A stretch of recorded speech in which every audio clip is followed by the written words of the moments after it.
ఈ message students కోసం ప్రత్యేకంగా, ఎవరైతే ఎడ్యుకేషన్లో ఉన్నారో, ఎవరైతే చదువుతున్నారో వాళ్ళకి.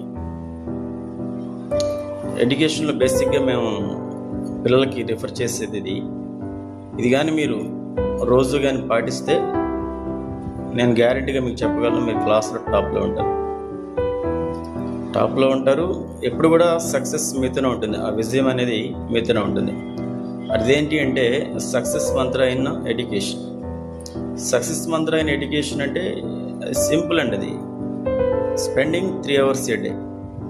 రోజుకి ఒక 3 గంటలు మీరు మీ టైంని, మీ సమయాన్ని మీరు మీ చదువుకి, మీ కెరీర్కి కానీ కేటాయించినట్లయితే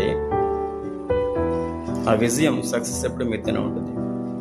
ఆ 3 గంటలు ఎలా అంటే అది మీరు ఉదయం స్పెండ్ చేస్తారు, సాయంత్రం స్పెండ్ చేస్తారు, లేదంటే మార్నింగ్ ఒక 1.5 hour, సాయంత్రం ఒక 1.5 hour, మీ ఇష్టం, మీకు ఎలా కావాలంటే అలా. కానీ అది ఇంపార్టెంట్ ఫంక్షన్ అయినా, మీ ఇంట్లో ఏదైనా ఒక మీ ఓన్ బ్రదర్ మ్యారేజ్ ఉన్నా కూడా, లేదంటే ఏదైనా ఒక మంచి ఒక ఫెస్టివల్, సంక్రాంతి కావచ్చు, రంజాన్ కావచ్చు, క్రిస్మస్ కావచ్చు, ఏదైనా సరే ఒక ఇంపార్టెంట్ ఫెస్టివల్ అయినా సరే మీరు మాత్రం ఆ 3 hours స్పెండ్ చేయాల్సిందే. అలాగని చేసినట్లయితే నేను మీకు కావాలంటే ఒక ప్రామిసరీ నోట్ కూడా రాసి ఇవ్వగలను, అంత నమ్మకంగా చెప్పగలను. గ్యారంటీగా మీరు క్లాసులో టాప్లో ఉంటారు, సక్సెస్ ఎప్పుడు మీతో ఉంటుంది. ఎందుకంటే అలా చేస్తే మీకు పెండింగ్ వర్క్స్ ఉండవు. మీరు ఎప్పటికప్పుడు మీరు రివైజ్ చేసుకుంటూ మీ నాలెడ్జ్ లెవెల్స్ని పెంచుకుంటూ ఈ గోల్ని ఈజీగా రీచ్ అవుతారు. సక్సెస్ మీకు ఈజీగా దొరుకుతుంది. సో ఇది పాటిస్తారు.